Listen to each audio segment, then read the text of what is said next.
Hai Sobat Film, jumpa lagi di channel Sinopsia. Apa kabar kalian semua? Semoga semuanya sehat-sehat dan tetap semangat untuk bekerja dan berkarya ya. Kali ini, saya akan membawakan sebuah alur cerita film drama sejarah yang berjudul Mongol, The Rise of Genghis Khan. Film ini menceritakan kisah salah satu tokoh dunia yang bernama Genghis Khan. Ia berhasil menyatukan seluruh suku di dataran Mongolia, menciptakan sebuah pasukan perang yang sangat kuat, dan berhasil menaklukkan hampir seperempat bagian dunia. Film ini menggambarkan jatuh bangun kehidupan Genghis Khan dari seorang biasa hingga menjadi sesosok legenda yang mendunia. Baiklah, tanpa panjang lebar lagi, mari kita bersama-sama menyimak alur ceritanya.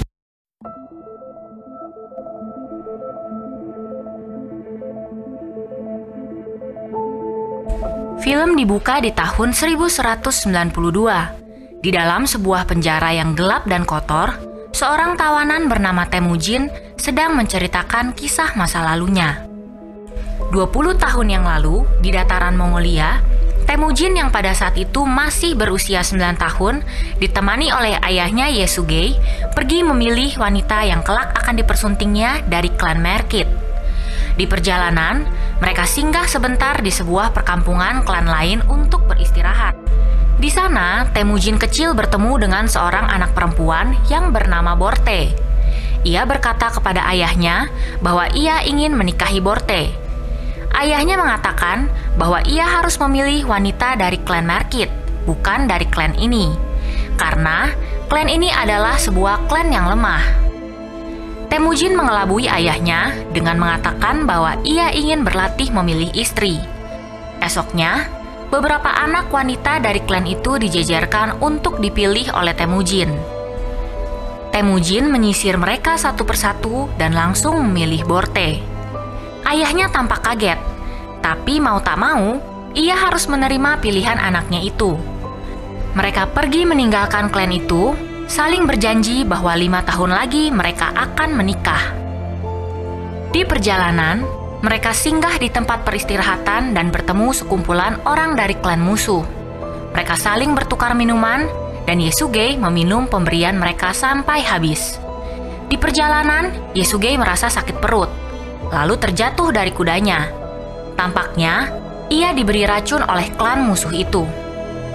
Temujin turun dari kuda dan memeluk ayahnya dengan sedih.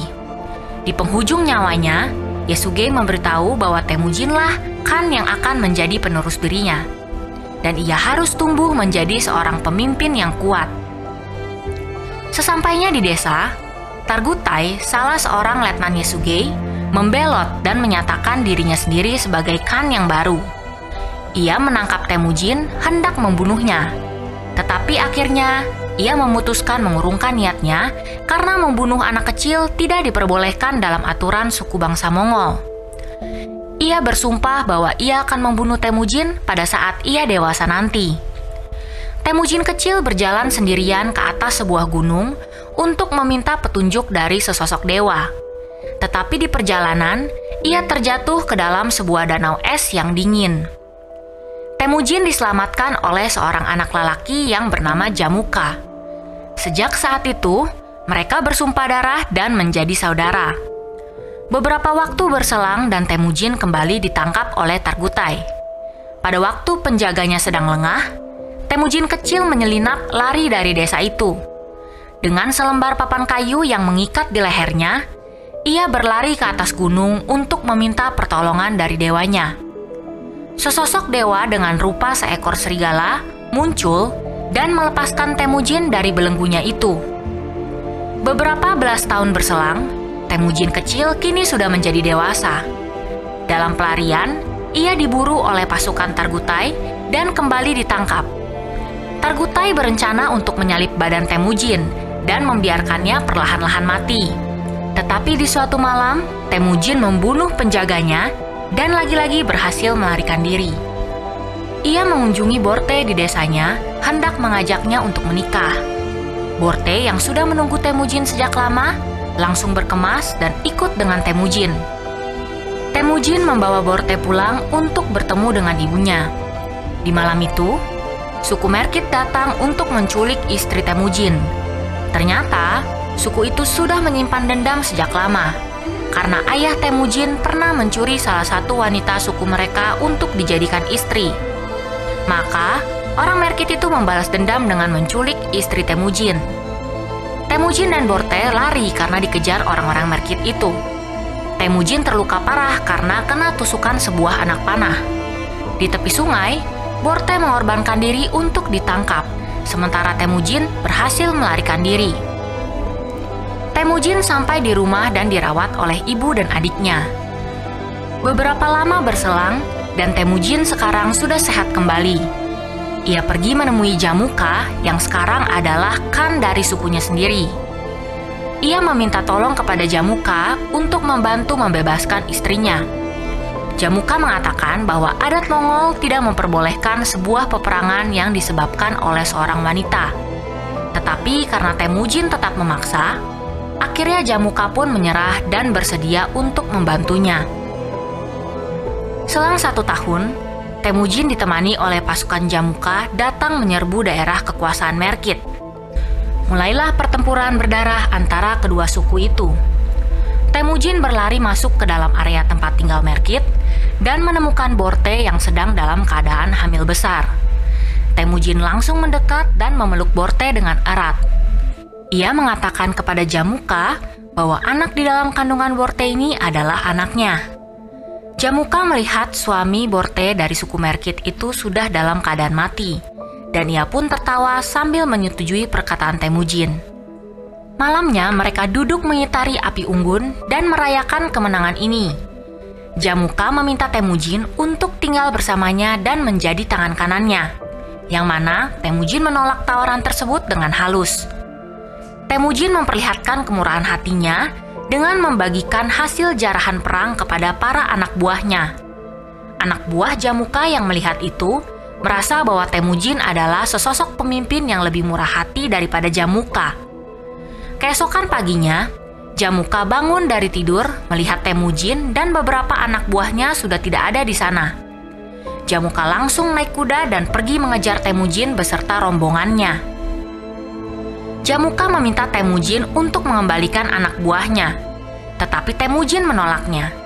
Alasannya adalah adat Mongol memperbolehkan seseorang untuk berpindah tuan semau hatinya.